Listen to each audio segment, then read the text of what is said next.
하겠습니다. 우리 십계명 교독하시겠습니다. 예수 그리스도의 은혜로 구속받은 믿음의 백성에게 주신 하나님의 삶의 규범 십계명, 인도자가 먼저 1계명 봉독하겠습니다.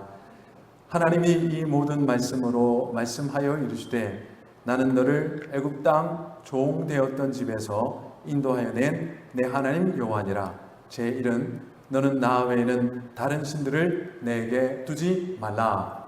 제2는 너를 위하여 새긴 우상을 만들지 말고 또 위로 하늘에 있는 것이나 아래로 땅에 있는 것이나 땅 아래 물속에 있는 것에 어떤 형상도 만들지 말며 그것들에게 절하지 말며 그것들을 섬기지 말라. 제3은 너는 내 하나님 여호와 이름을 망령되게 부르지 말라. 제4는 안식일을 기억하여 거룩하게 지키라. 제5는 내 부모를 공경하라. 제6은 살인하지 말라. 제7은 간음하지 말라. 제8은 도둑질하지 말라. 제9는 내 이웃에 대하여 거짓 증거하지 말라. 제10은 내 이웃의 집을 탐내지 말라. 아멘. 우리 하나님의 말씀 보시겠습니다. 신약 성경 마태복음 18장 말씀입니다. 신약 성경 마태복음 18장 말씀 15절에서 20절까지의 말씀 읽겠습니다.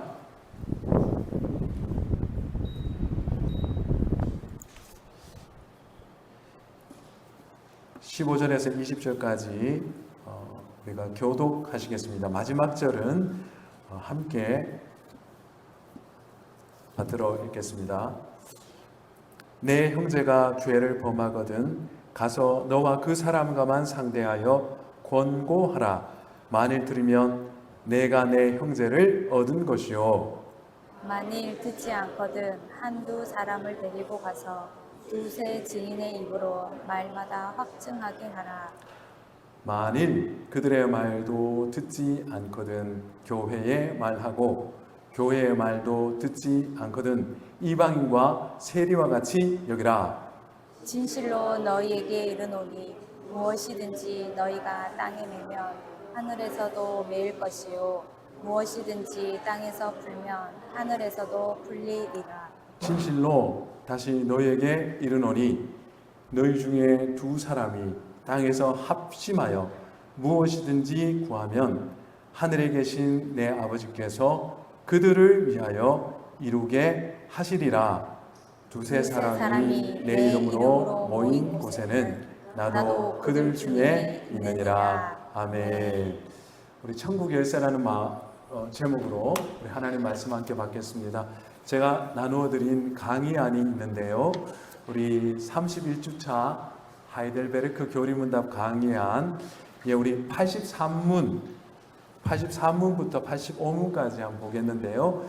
제가 질문하면 여러분이 지난 글씨로 된 답을 이렇게 읽어주시기를 바랍니다. 83문, 천국의 열쇠는 무엇입니까? 거룩한 복음의 설교와 기독교 권징입니다. 이 두 가지로 천국이 믿는 자들에게 열리고 믿지 않는 자들에게 닫힙니다. 83은 거룩한 복음의 설교로 천국이 어떻게 열리고 닫힙니까? 그리스도의 명령에 따라 신자 각 사람에게 그들이 복음을 믿는 만큼 하나님께서 그리스도의 공로로 그들의 모든 죄를 참으로 용서하신다는 것이 선포되고 공개적으로 증언될 때 천국이 열립니다.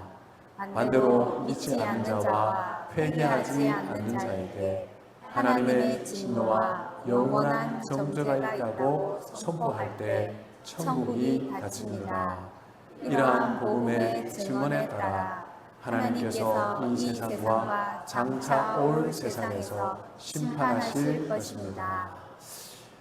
기독교 권징으로 천국이 어떻게 닫히고 열립니까?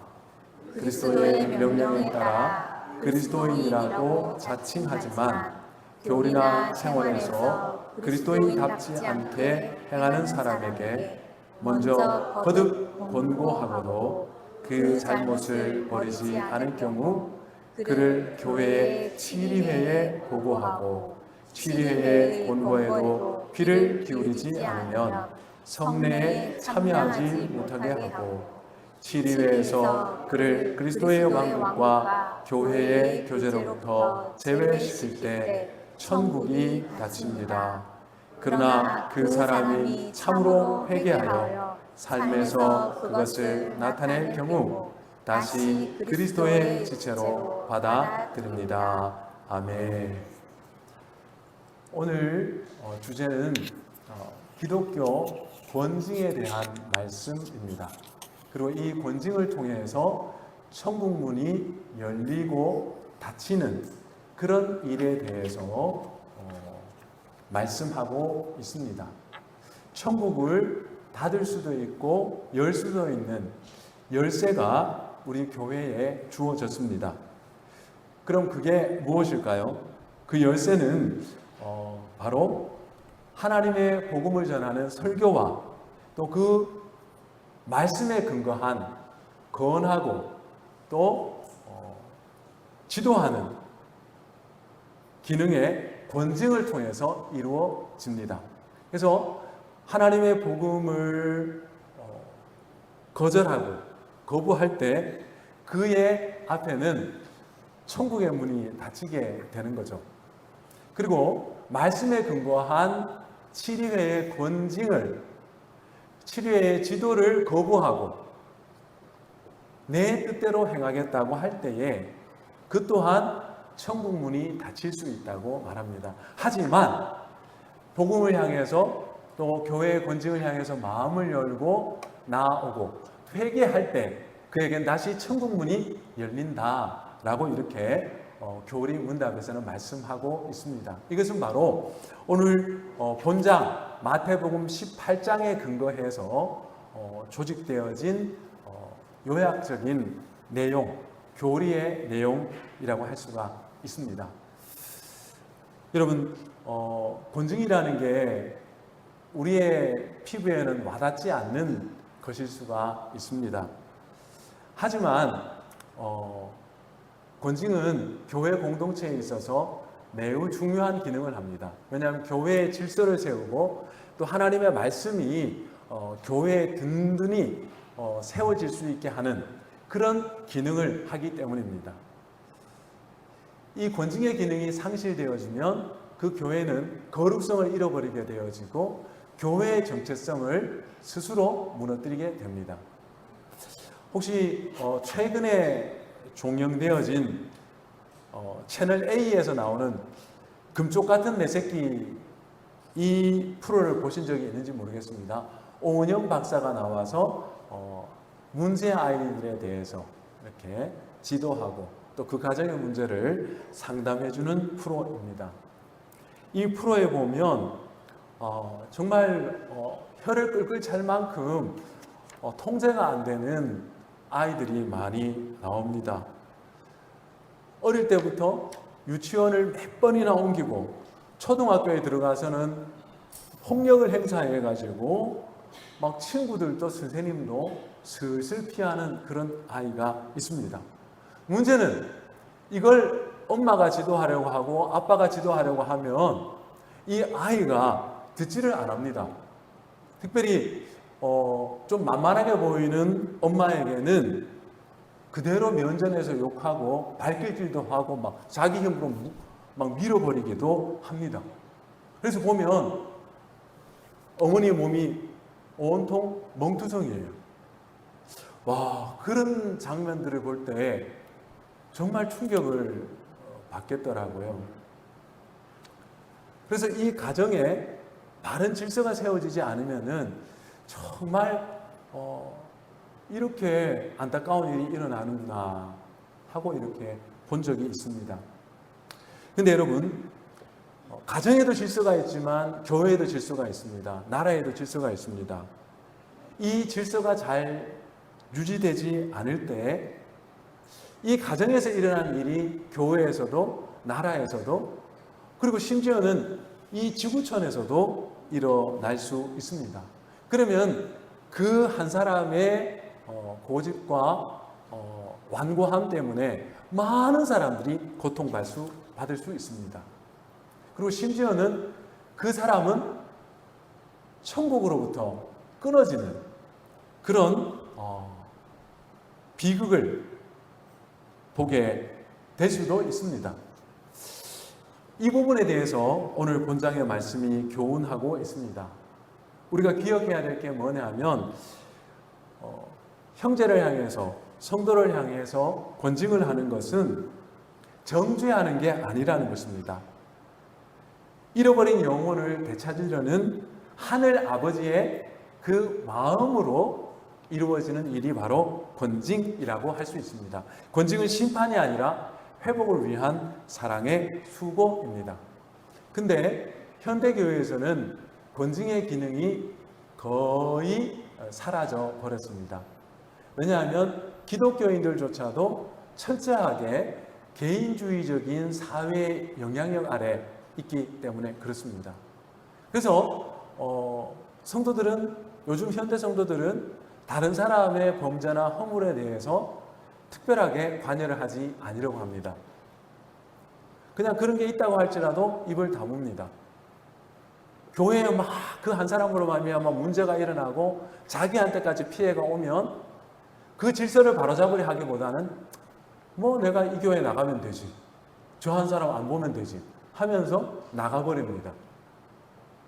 근데 문제는 뭐냐면 이런 식으로 하나둘 나가버리다 보면은 그야말로 교회가 폐허처럼 되어버립니다. 저는 전라북도에서 이렇게 목회를 할 때 실제로 이런 교회를 본 적이 있습니다. 그래서 노회 안에서 이 교회를 도대체 어떻게 지도해야만 바로 세울 수 있을까?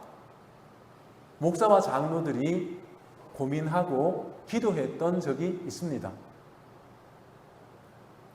그 한 사람 때문에 모든 사람들이 다 피해버리는 거예요.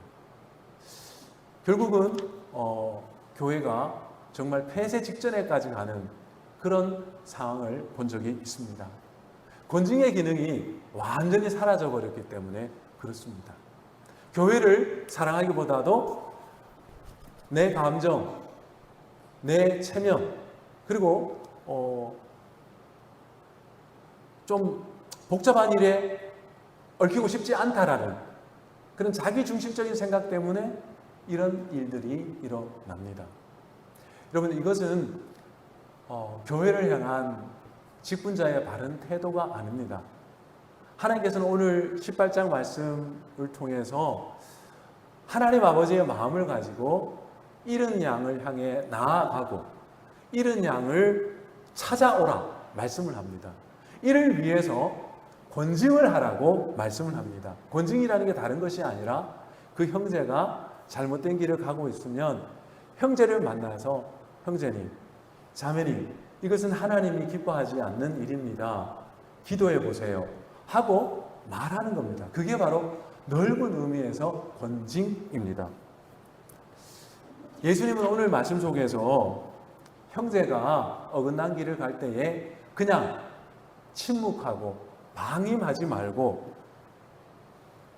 찾아가 개인적으로 권고하라 말씀합니다. 가서 너와 그 사람과만 상대하여 권고하라. 먼저 개인적으로 권고하라는 거죠. 이것은 그 사람을 상처 주려고 하는 것이 아닙니다. 그 사람이 하나님 앞에서 회개할 기회를 가질 수 있도록 배려하는 것입니다. 막 그 사람에 대해서 막 내가 비방하는 사람, 내가 아니다고 생각하는 사람을 막 주위에 막 돌아다니면서 험담하는 것이 아니라 정말 기도하는 가운데 찾아가서 따뜻한 사랑으로 권면하고 또 인도하라는 것이죠. 그래서 그 잃은 양을 찾으라는 겁니다. 근데 이 권고를 받아들이면 그 형제를 얻는 것입니다. 근데 그 권고를 받아들이지 않으면 어떻게 될까요? 받아들이지 않을 때 다음 단계로 나아가라고 말합니다. 두세 사람이 이번에는 함께 찾아가라고 말씀을 합니다. 그래서 그 두세 사람이 그 형제에게 권면을 하라는 거죠. 왜 두세 사람이 함께 갈까요? 여러분, 한 사람의 판단은 자기 편견에 빠질 수가 있습니다. 소문만 듣고 그 사람에 대한 판단을 하고 또 권면을 하다가 보면 상처를 받을 수도 있고 상처를 줄 수도 있습니다. 잘못된 충고가 될 수 있습니다. 그래서 두세 사람이 함께 가서 정말 그 사람을 사랑하는 마음으로 권면을 하라는 것입니다. 여러분, 이렇게 해서 형제가 받아들이면 너무 감사하죠. 그런데도 난 받아들이지 않는다. 내가 잘못한 거 없다. 이렇게 되어지면 어떻게 해야 될까요? 이때는 교회에 보고를 하고 교회가 그 사람에 대해서 공적으로 권징을 해야 된다고 말씀을 합니다. 하이델베르크 교리문답에서는 7위회에서 이 사람에게 권고해야 된다, 이렇게 말씀하고 있습니다. 7위회라는 게 뭘까요? 교회를 공식적으로 이끌어가는 리더십이라고 할 수가 있겠습니다. 사사시대에는 사사가 재판과 행정과 또 국방의 그 모든 영역들을 다 이끌어 갔습니다. 한 사람에게 모든 권한이 집중되어 있었죠. 그 사람이 치리자입니다. 성경 속에서는 계속해서 이 치리의 흐름들이 나오는데, 신약 성경을 보면 사도행전 15장에 치리회의 모습이 나옵니다. 복음을 전해서 이방 백성들이 예수님을 믿게 됐는데 할례를 받아야 되느냐 받지 말아야 되느냐, 이 문제로 사도들과 여러 장로들이 모였습니다. 거기서 이 사안을 두고서 기도하고 결정을 합니다. 여기가 바로 치리회의 모습이라고 할 수가 있죠. 사도들은 말씀 맡은 자라고 할 수가 있겠습니다. 그리고 야고보서를 쓴 야고보 장로님 같은 경우는 또 지금의 장로님과 같은 역할이라고 할 수가 있겠죠. 그들이 함께 모여서 이 문제를 두고서 기도하고 어떻게 지도할 것인지를 결정합니다. 할례를 받지 않고도 오직 복음을 믿음으로 구원을 받는다 하는 그 도리를 결정합니다. 그리고 온 세계 교회에 이 원리를 따라서 지도하고 또 목양을 하라고 결정을 하죠. 이런 것이 바로 치리회의 기능이라고 할 수가 있습니다. 뿐만 아니라 하나님의 질서를 각 교회 안에서 세워나가는 치리회가 있습니다. 그런 치리회는 당회라고 할 수가 있겠고요.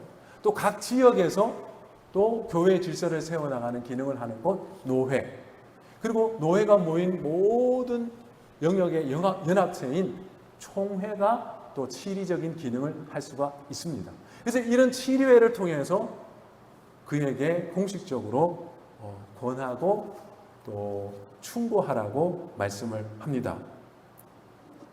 이런 3단계의 따뜻하면서도 또 진심 어린 권고를 했음에도 불구하고 이걸 받아들이지 않으면 어떻게 되는 걸까요? 여러분, 오늘 말씀 속에서는 그 개혁교회와 장로교회의 원칙에 대해서 말씀하고 있는데요. 치리회의 권고에도 귀를 기울이지 않으면 성례에 참여하지 못하게 하고 성찬에 참여하지 못하는 겁니다. 치리회에서 그를 그리스도의 왕국과 교회의 교제로부터 제외시킬 때 천국이 닫힙니다 라고 말하고 있습니다. 요즘은 이런 말씀들이 현대 성도들의 공감이 되지 않을 수가 있습니다. 성찬 참여하지 않으면 되지. 이 교회 당에 마음에 안 들면은 다른 교회 가면 되지. 하고 이렇게 할 수가 있죠. 그러나 여러분, 한 치리회가 하나님 앞에서 기도하고 결정한 것은 하나님 나라에서 그것은 분명한 영향력을 가지고 있습니다. 눈으로 보기에는 아무것도 아닌 것 같죠. 그러나 영적인 세계 속에서는 정말 기도하면서 교회를 목양하는 치리회가 기도하면서 결정한 그 권한에 대해서는 삼위 하나님께서 그 권한을 유효화시킨다라는 것이죠. 그것이 바로 우리 장로교회가 가지고 있는 믿음입니다. 뭐 이것조차 뭐 나는 뭐 그런 믿음 나는 뭐 없어 한다고 한다면 이것은 뭐 어떤 지도를 할 수도 없고 받을 수도 없는 그런 상황이라고 할 수가 있죠. 그런 경우에는 스스로 천국문을 닫아버리는 것이라 할 수가 있습니다. 물론 이 권징이라는 것이 다른 게 아닙니다. 하나님의 말씀에 근거한 권징입니다. 예를 들면 이렇습니다. 고린도 교회 이야기를 제가 저번 주일에 했습니다. 고린도 교회에 어떤 문제가 있었습니까? 아버지가 별세하시고 계모가 남았어요. 근데 이 고린도 교회의 자칭 성도라고 하는 자가 이 계모와 동침을 하고 같이 삽니다. 근데 고린도 교회 성도들이 이 부분에 대해서 전혀 말하지 않습니다. 간섭하지 않습니다. 그리고 버젓이 성찬에 참여합니다. 예배도 참여하고 부끄러움도 없습니다. 그때 바울 사도가 왜 도대체 고린도 교회는 이것을 그대로 묵과하고 있는가? 침묵하고 있는가? 어떻게 그것이 가능한 일인가? 하나님 앞에서 돌아보라. 너희들은 그를 당장 성찬에 참여하지 못하게 하고 그가 회개할 수 있도록 권징을 하라고 말씀을 하는 거죠. 이건 그냥 한 사람을 괴롭히는 게 아닙니다. 7계명에 보면 간음하지 말라고 했지 않습니까? 분명한 간음이잖아요. 근데 그것에 대해서 이 사람하고 척지기 싫으니까 말하지 않는 거죠. 그렇지만 그로 말미암아 교회의 거룩성은 깨어지게 됩니다. 교회의 질서는 무너지게 되는 거죠. 그래서는 안 된다는 것입니다. 그래서 권징을 하라고 바울 사도는 말씀하고 있습니다. 이렇게 말씀에 근거해서 권징을 할 때 어떤 중한 범죄를 할지라도 성경에서는요, 우리 주님께서는요, 회개하는 자는 그 품 안에 다시 품어주는 줄 믿습니다. 이게 권징은 뭐냐면, 권징은 그냥 정죄가 아니에요. 회개를 통해서 바로 세워지도록 하기 위한 것입니다. 그래서 회개만 하면, 진심으로 회개하면 그를 다시 형제로, 그를 다시 자매로, 우리 교회 일원으로 성찬의 떡을 함께 나누는 자로 받아들인다는 것입니다. 그러나 그렇지 않을 때에는 분명하게 교회의 치리회는 교회의 거룩성을 지키기 위해서 말씀에 근거해서 권징을 하여야 한다라는 것입니다. 물론 이것을 비웃고 이것을 대수롭지 않게 여기는 사람도 있을 것입니다. 그러나 이것이 성경에서 내려오는 구약적인 신약적인 목회적 원리라는 것을 우리는 말씀 속에서 확인할 수 있습니다. 그래서 말씀을 경외한다면 우리는 이런 부분에 대해서 관심을 가지고 또 귀 기울여야 합니다. 여기서 천국 열쇠라는 것이 이제 등장하게 되죠. 그래서 결국 뭐냐 하면 복음과 또 그 복음에 근거한 권징을 거절할 때 그 사람에게 천국문이 닫힙니다. 그것을 누가 뭐 목사가 아니면 당회가 당신 천국문 닫혔어 이게 하는 것이 아닙니다. 복음을 향해 또 말씀에 근거한 권징을 향해 마음을 닫을 때 이미 스스로 천국문을 스스로 닫아 걸어버린 겁니다. 그것이 뭐냐면 천국 열쇠와 관계되는 것이죠. 그러나 언제나 겸손하게 복음 앞에서 순복하고 내가 잘못된 것이 발견됐을 때는 회개할 때 언제나 우리 주님께서는 그를 형제로 받아들이고 자매로 받아들이라 말씀합니다. 여러분, 그러면 이 권징을 행할 때 어떻게 해야 될까요? 무엇보다 사랑으로 해야 되겠죠. 자기 감정으로 해서는 안 되겠죠. 이를 위해서 오늘 본장에서 강조하고 있는 것이 무엇이냐면 바로 기도입니다. 두세 사람이 내 이름으로 모인 그곳에 나도 그들 중에 있느니라. 20절에 말씀하고 있습니다. 여러분, 이 말씀을 우리는 소수의 무리가 모여서 기도할 때에도 하나님께서 들으시구나 하고 그렇게 이해합니다. 물론 그 뜻도 있습니다. 그러나 사실 이 말씀은 그 의미의 이상의 뜻을 갖고 있습니다. 그것은 다른 것이 아니라 우리가 한 형제를 향해서 권하고 또 인도할 때에 먼저 기도해야 된다는 것입니다. 내가 먼저 그 사람에게 찾아가서 어떤 충고를 하고 권면을 할 때 기도해야 된다는 거죠. 형제의 회복을 위해서 눈물로 기도해야 된다는 것입니다. 온 교회가 또 그 형제의 회복을 위해서 기도해야 합니다. 이 기도가 동반되어질 때 그 권징이 영혼을 살리는 권징이 되는 줄 믿습니다. 여러분, 기도가 없이는 우리는 아무것도 할 수가 없어요. 왜냐하면 영혼을 살리고 다시 세우는 것은 사람의 말로, 사람의 지혜로 되는 게 아니잖아요. 내가 아무리 지혜롭다고 해서 어떻게 그 사람을 다시 회복시키고 그 사람 마음 돌릴 수 있겠습니까? 그러나 기도한다는 건 뭐냐 하면 능력의 하나님께서, 마음을 만드신 하나님께서 이 일 가운데 일하여 주시기를 간구하는 것입니다. 여러분, 그렇게 기도할 때에 하나님께서 죽을 영혼도 살리시는 줄 믿습니다. 완고하기 그지없는 그 영혼도 성령으로 말미암아 부드럽게 되는 줄 믿습니다. 그걸 믿고서 기도하라는 것입니다. 그냥 막 푹푹 찔러대고 지적하라 그런 뜻이 아니라 형제의 모습을 보면서 안타까워하며 진실한 기도를 드리라는 것입니다. 눈물의 기도를 드리라는 것입니다. 내 혼자만이 아니라 그 형제를 사랑하고 교회를 사랑하는 모든 이들이 함께 기도하라는 것입니다. 이때 여러분, 교회는 거룩함을 지켜나갈 수 있습니다.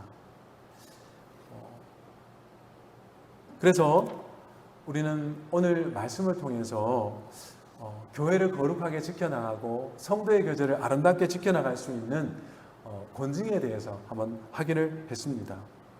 그럼 우리가 교회를 아름답게 지키기 위해서 필요한 게 있습니다. 뭐냐면 진실을 보고서 침묵하지 않고 외면하지 않는 겁니다. 분명히 이게 맞는데 그냥 모른 척, 그리고 내하고 상관없고, 그리고 무슨 문제가 일어나면 나는 그냥 피하면 되지, 이런 방식으로 해서는 안 된다는 거죠. 두 번째, 끝까지 사랑을 포기하지 않는 것입니다. 예수님께서 잃은 양을, 한 마리 잃어버린 양을 찾아가는 마음으로 우리도 그 양을 위해서 기도하고 찾아가고 설득해야 된다는 것이죠. 여러분, 이렇게 사랑으로 형제를 찾고 얻는 그런 교회가 되기를 축복합니다. 여러분, 마태복음 18장 마지막에는 1만 달란트 빚진 자가 나옵니다. 건징을 하는 자나 건징을 받는 자나 사실 하나님 앞에서 똑같습니다. 1만 달란트 억만 죄악을 진 자입니다. 다 용서받은 자입니다. 죄인인데 용서받았어요. 그 용서받은 죄인입니다. 누가 낫고 누가 못하다 말할 수 없습니다. 하지만 하나님께서는 교회의 거룩한 질서를 지키기 위해서 부족한 자들이긴 하지만 그들이 형제가 명백하게 말씀에 어긋나는 일을 하고 말씀에 어긋난 길을 갈 때에 하나님의 마음으로 다가가야 한다고 말씀을 합니다.